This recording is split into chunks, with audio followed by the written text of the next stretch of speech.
Good morning, class. Today we will be talking about the statute of frauds. This is what a contract must be in writing, in order for it to be enforceable. It came about so courts could make decisions based on a document, rather than on people's recollections. Alan, please stand up. I want to enter into an agreement with you. Now, come over here and shake my hand. Okay.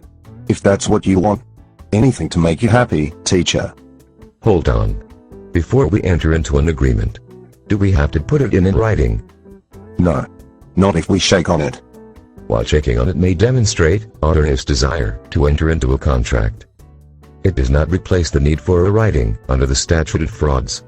What do you mean by a writing? A writing can be many things. Like this one I am holding in my hand. It must be signed in order for it to be an enforceable contract. Signed by whom?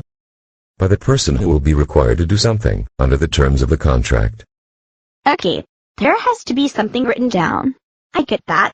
What must be included in the writing? It doesn't have to be formal. The paper could be an invoice, a fax, an email, a sales slip, and should include the names of the parties, as well as identify the subject matter of the agreement. Come off it. A sales slip doesn't make something a contract. No. But it can if it is included with other things. You mean if it is stapled to some other papers that help explain what the details of the agreement are? That is precisely what I mean. Take land, for example. Other papers should help by describing the purchase price and the location of the property.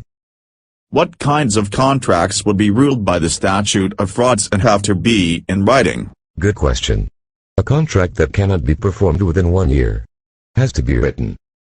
Exactly 1 year? Well, no. Actually, 1 year and a day. Ooh. He almost stumped you. Yes. I almost did. What about a promise to pay the debts of another? Yes. That kind of agreement has to be in writing. And how about a prenuptial agreement? 1 minute. Let me think. Yes. Prenuptial agreements must be in writing. You can just imagine how courts would favor a writing when these agreements go sour. How about when a merchant is selling his goods? Yes. A writing is required for sales agreements involving $500 or more. Good job. How about exceptions? Are there any? I mean, exceptions for the statute of frauds? Yes. While transfers of land are required to be in writing. If the conveyance occurred and payments begun, no writing is required. Or, let's say you find yourself in court. Once you admit there was a contract, it no longer needs to be in writing. Is that it for the exceptions? No. If the court finds that someone relied on the promise of another, and did so reasonably, and to their detriment, the court may dispense with the need for a written contract. In this case, equity, or justice, overrides the statute of frauds. Finally, no more exceptions? Well, a couple. I know. Call on me. Okay. Frank. Tell some more exceptions where an agreement doesn't need to be in writing, though it otherwise would have to be. Contract subsequently modified. Voidable or void contracts. Contracts containing ambiguous terms. Incomplete contracts. Oh yes. And agreements where prior dealing offers details.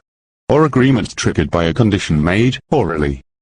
Contracts with obvious or gross clerical mistakes. May I answer that question? I can. Promises made in contemplation of marriage should be in writing. That about sums it up.